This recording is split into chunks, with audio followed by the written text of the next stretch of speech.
Bismillahirrahmanirrahim. Assalamualaikum warahmatullahi wabarakatuh. Halo anak-anak, bertemu lagi bersama Bapak di pembelajaran Bahasa Indonesia Tema 5, Subtema 1. Anak-anak, pada materi sebelumnya kita sudah mempelajari mengenai penjelasan informasi penting dalam teks fiksi. Kemudian, menentukan ide pokok dalam teks non-fiksi. Pada pembelajaran hari ini, kita akan mempelajari yang pertama yaitu menentukan ide pokok dan informasi penting yang didengar. Kemudian yang kedua yaitu membuat ringkasan teks non-fiksi. Kemudian yang ketiga yaitu menguraikan informasi penting dalam bentuk peta pikiran. Dan yang terakhir yaitu mempresentasikan informasi dalam peta pikiran yang telah kita buat. Anak-anak, perlu anak-anak ketahui bahwa di dalam teks non-fiksi terdapat ide pokok dan informasi penting yang ada di dalamnya. Untuk menemukan ide pokok dan informasi penting, kamu dapat memperhatikan hal-hal berikut ini. Yang pertama yaitu dengarkan teks non-fiksi yang dibacakan dengan seksama. Yang kedua, catatlah kata-kata kunci yang terdapat dalam setiap paragrafnya. Serta yang ketiga yaitu gunakan kata tanya apa, siapa, di mana, kapan, mengapa, dan bagaimana untuk membantu menemukan ide pokok dan informasi penting pada setiap paragraf. Oke, selanjutnya yaitu membuat ringkasan teks non-fiksi. Ringkasan merupakan informasi mengenai suatu hal atau kejadian yang disampaikan secara lebih singkat dan padat dari teks aslinya. Membuat ringkasan teks non-fiksi berarti menyajikan teks non-fiksi secara lebih singkat dengan mengambil intisari atau ide pokok dari teks tersebut.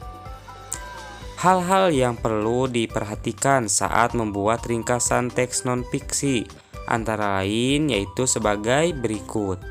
Teks non-fiksi dengan seksama. Yang kedua, menentukan ide pokok setiap paragraf pada teks non-fiksi.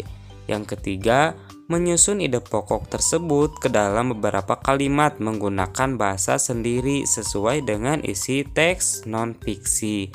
Yang terakhir yaitu memperhatikan pemilihan diksi dan ejaan sesuai dengan EYD.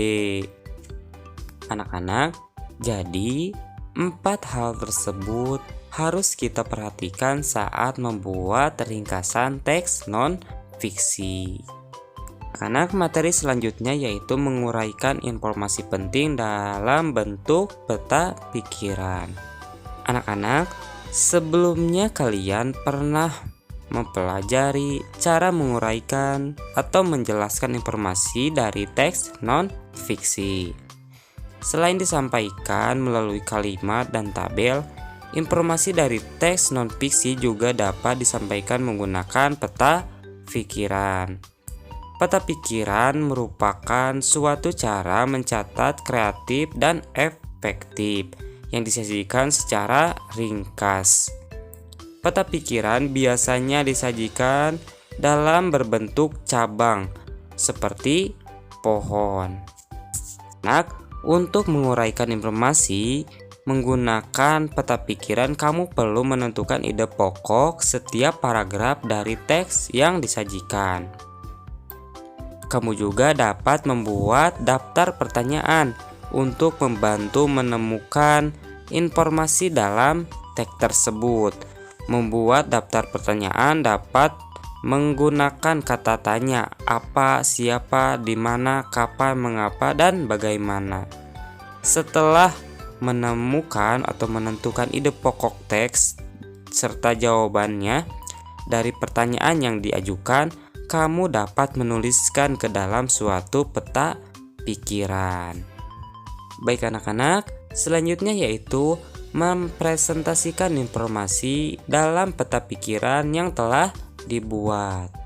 Anak-anak, perlu anak-anak ketahui bahwa peta pikiran yang telah kamu buat dapat kamu jelaskan secara lisan melalui presentasi. Untuk mempresentasikan sebuah informasi dalam peta pikiran yang telah dibuat, kamu perlu memperhatikan hal-hal berikut ini. Yang pertama yaitu sikap tubuh yang tegap ketika presentasi. Yang kedua, adanya kontak mata dengan pendengar. Yang ketiga, penggunaan lafal dan intonasi ketika menjelaskan. Yang keempat yaitu pemilihan kata yang tepat ketika mengucapkan salam pembuka atau penutup, serta ketika sedang mempresentasikan isi informasi dalam peta pikiran. Alhamdulillahirabbil alamin. Pembelajaran bahasa Indonesia pada pagi ini telah selesai. Terima kasih anak-anak telah menyimak video pembelajaran hari ini dari awal sampai akhir. Mudah-mudahan apa yang telah anak-anak simak menjadi ilmu pengetahuan yang dapat bermanfaat bagi kita semua. Anak-anak, sebelum Bapak mengakhiri pembelajaran hari ini, ada tugas yang harus anak-anak kerjakan, yaitu di halaman 94. Lengkapi peta pikiran berdasarkan teks tersebut. Tugas tersebut tidak difotokan dan tidak dikirimkan. Bapak ucapkan wassalamualaikum warahmatullahi wabarakatuh.